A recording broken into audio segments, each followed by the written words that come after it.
everybody, this is Jack Benedict, and welcome to the Coach Paul Tortorella Show. We talk IUP Crimson Hawks football.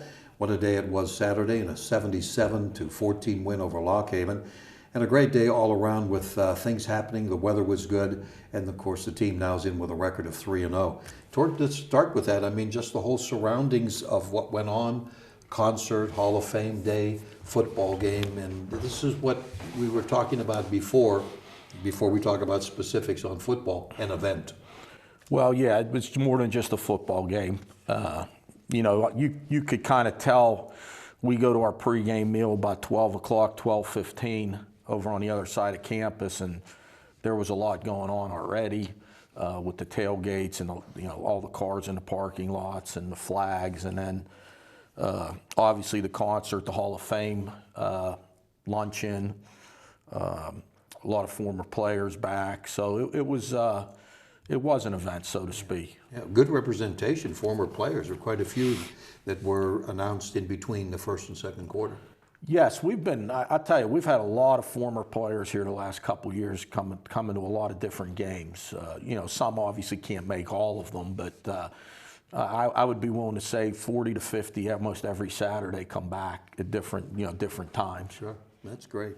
Well, the game itself, we'll talk about that. And when it started out, Lock Haven really moved down the field, didn't they? And so we kind of forget that Shaq Jones strips and recovers a fumble, or else Lock Haven might have been on the board early. They came out and got in 2 or 3 different things that we hadn't seen before. Ran a little trick gadget play with 2 quarterbacks in the game, caught us in man coverage. So we were scrambling a little bit, and then on a 3rd and 8 play, they checked to a run, and we were playing pass, and we were misaligned. So that gave them a first down on the 1-yard line, and then we ran a blitz off the edge, obviously, and Shaq hit the back in the backfield as soon as he got the ball because they were under center. And right before he put the guy on the ground, the ball just kind of popped up in the air, and he wrestled it away, and we sold it, and it was probably, if you go back and look at it, it was probably 50-50 whether it was or wasn't a fumble. But, we've had some of them go against us, so it was good. I mean, that was, we'd have been behind 7-0 right off the bat. So, the negative is, we stopped them, which was great, but then we had the ball on our own 2-yard line, but we went on a 98-yard drive. So things started to get going after the fumble recovery. They did, and wasn't too long after that you got Mike Nash in the interception. So that was another situation where they did get in the red zone again in the first quarter. It was 3rd down. We had a really good call for what they ran, and he played it perfectly. Nick Amendola covered the wheel route. He was all over it with the running back. Our boundary corner, Lang, the freshman, did a good job in press coverage on the wideout, who was really trying to go pick Nicky Amendola. And then we had Mike Nash playing over the top of it, and he played it perfect. You got to secure the ball a little bit better when he's running it back, because he did fumble it, but it was a big play. How difficult is it in coaching games like this? And you want your players to do their best.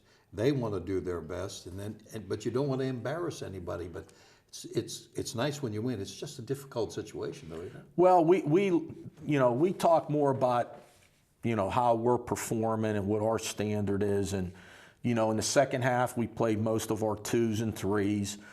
We expect them to do the same thing that the 1s. We run the same offense, the same defense, the same calls. My theory on that is kind of when the other team stops running their offense, that's when we'll stop running ours. When we know we have the ball and they're not going to get the ball back, we stop running ours. We have to get our 2s work offensively. Defensively, they're trying to score against us, so we're running our defenses. When we're on offense, Jalen Reese, the receivers, our second offensive line, our running backs, we need to get them work, and to just run the ball the whole 4th quarter into a 9-man front with them blitzing everybody's not really fair either. So, I've been at other places where I've been on the other side, and I kind of did understand that like, hey, as long as we're trying to score on offense, then the other team, shouldn't put take a knee the rest of the fourth quarter. So, but obviously, with 5 minutes to go, we think they're not going to get the ball back. We took a knee and started running the ball a little more on the back end. But when it was 3rd and 10, we did throw the ball with about 7 minutes to go and caught them. They blew a coverage, so that's how we scored our last touchdown.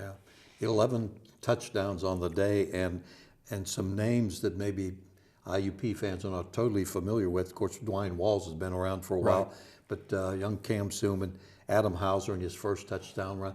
All of these guys contributed in one way or another, didn't they?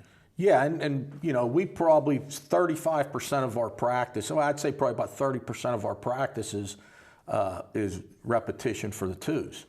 So, it's probably 70-30 in regards to the number of reps our ones get in practice versus our twos. So that 30% in practice, it's important so that they are ready when it comes time to put them in the game. And that's why we rep them 30% of the practice. So, it's providing a lot of depth for us. We had depth on offense. We even have more depth now.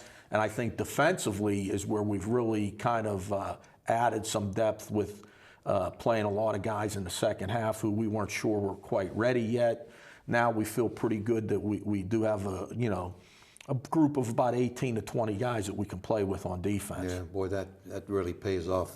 There's no question about the depth factor. Right. You have to be overwhelmed with what the quarterbacks are doing. Quinton Maxwell goes in the first quarter in the last two games. Jalen Reese, first half, second half, Jalen comes in the last two games. But not only are they playing, but they're playing just so well, aren't they? Yeah, I mean, you can get to a point where you talk about the opponent and you forget about what you're doing, both good and bad. And, I think there's, as I sit down, I end up watching, obviously, offense, defense, and special teams. I mean, there will be 10 or 12 instances where something will come up and I'll say, well, we won't have it that easy or that good next week or the week after. But there's a lot of other things that are going on during the game that's just, football, and we're competing. Offensively, our quarterbacks, we've gotten great play out of both of them. We've been fortunate. Our top two running backs, I think, only have 51 carries in total the first 3 games, so they're pretty fresh. We've played 6 or 7 wideouts continuously here in the first 3 weeks of the season. Walls and Carter and Kelly, all 3 of them had good games Saturday. So we've got a lot of guys that we say, hey, we got to get the ball more to Dwayne Brown. We got to get the ball more to Justice Evans. We got to get the ball more to Samir Bullock, to McNeil. There's only so many plays in the game. So it's great to have the depth, and we've been using it, but we understand that, things are going to be changing here, especially this week up at Mercyhurst. Well, that's what I was going to mention. And they start this week, 1 o'clock game at Mercyhurst. Here's a team that's 2-1. Gave Shepherd a pretty good battle. Had a big lead last week over Bloomsburg, and so they are in 2-1. They've got a veteran quarterback, 4 years, and they've got a good running back. Give me a little more perspective. Probably what their defense is maybe not as good as their offense. Would you say? Well, I'm actually pretty impressed with their defense this year. They play hard. They do a really good job of switching things up. They're very disciplined. They're very sound. I think they've got a veteran defensive coordinator who had been in Division I in the last 3 years, has really done a great job, mixing their defenses up. They do a lot of different things up front. They don't make a lot of mistakes. And then offensively, Coach Schatzel, the thing that when you play against Mercyhurst, they're going to make you beat them. They're not going to have a lot of penalties. They're very disciplined. They won't. I think they have 3 turnovers in 3 games, and they've only given up 2 sacks in 3 games. So they don't have a lot of negative plays. They don't turn the ball over. They don't have a lot of penalties offensively. They're very disciplined. They'll have a couple wrinkles and gadget plays in there like they do every time we play them that you got to be ready for. So you got to be honest with what you're doing on defense. But they're always very disciplined, well coached. Will make you beat them. That's one thing we always say. Mercyhurst is a type of program that they're going to make you beat Mercyhurst. They're not going to beat themselves.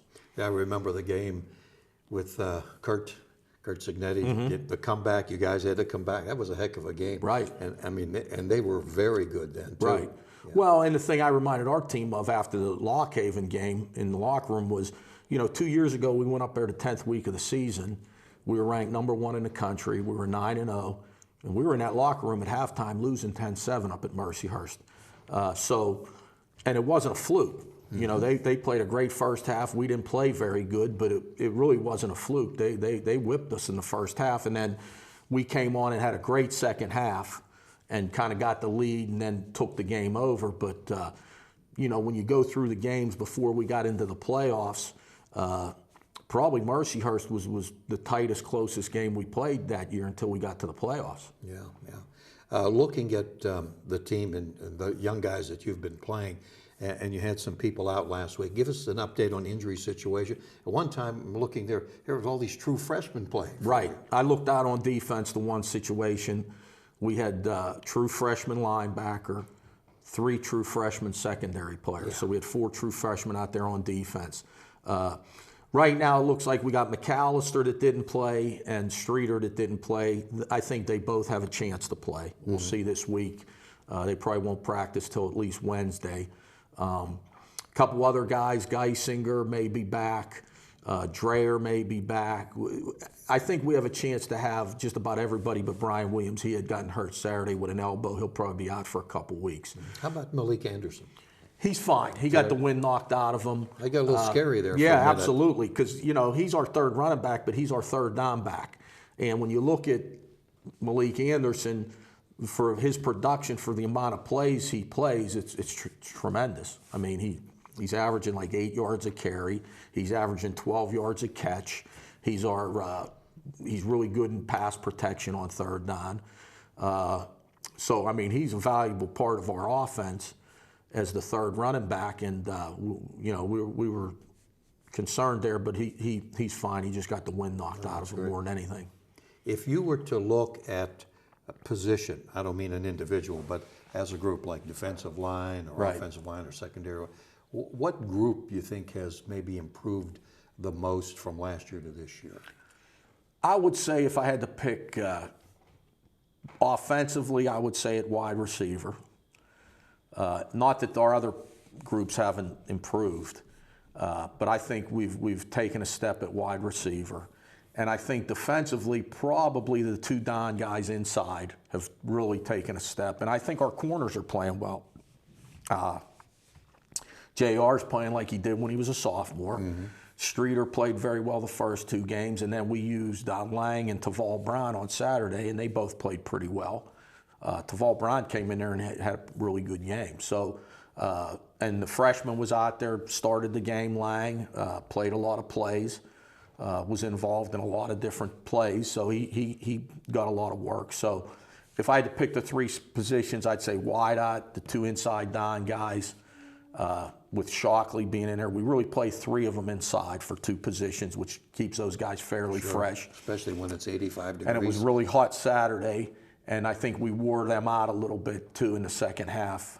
They were still playing with their starters, and we had our 2s in there who were pretty fresh. And then I just think the 2 corners have played very well for us also. Let me close out with the 2 Dylans. Sarka sets a new record, 11 extra points in one game. And, of course, Grubbs comes on, and you had him kicking off. So maybe just some thoughts about those 2. Well, what happens is when you score a lot of touchdowns and you kick off a lot, a long time ago there was a study done, and a guy from the special teams coach from the Redskins said that 5 kickoffs takes as much effort as 1 field goal. So if you kick, one field goal, if you kick off 5 times, that's like 5 field goals versus 1 kickoff. All right, so it takes a lot. Kickoffs take a lot out of your leg. And if you score 11 or 8 or whatever we scored last week, and the same guy's kicking off, that's a lot of strain on your leg. So after about the 3rd kickoff, we went with Grubbs. He did a great job. The one he kicked out of bounds, but other than that, he ended up kicking into the wind a lot when we were scoring going the other way. So I think we got two guys that we can use on kickoffs. Obviously, Sarka's our field goal kicker, but you got to watch when you work that. Like, we didn't even use Sarka last week in practice on kickoffs because we wanted to rest him. Because, like I said, one kickoff is like kicking 5 field goals for what it does to your leg. So we'll go in, we'll see where we're at, and probably use both of them Saturday. Okay. Well, good luck. You know, the trip up to Erie, it's really for fans. It's not that long of a trip anymore. It used to be, but not anymore. And, you know, when you're winning and you're nationally ranked, there's a lot of enthusiasm. And that's so great to see, isn't it? Yeah, and you know, we've had a pretty good following up there to Mercyhurst. And the one thing that's great for the fans is at Mercyhurst, you're right on top of the field. I mean, there's nothing, there's no track, there's no, Right. I mean, you are right on top of the field. So to the point where when you're going over things on the bench with players, the people in the stands can hear just about everything you're saying.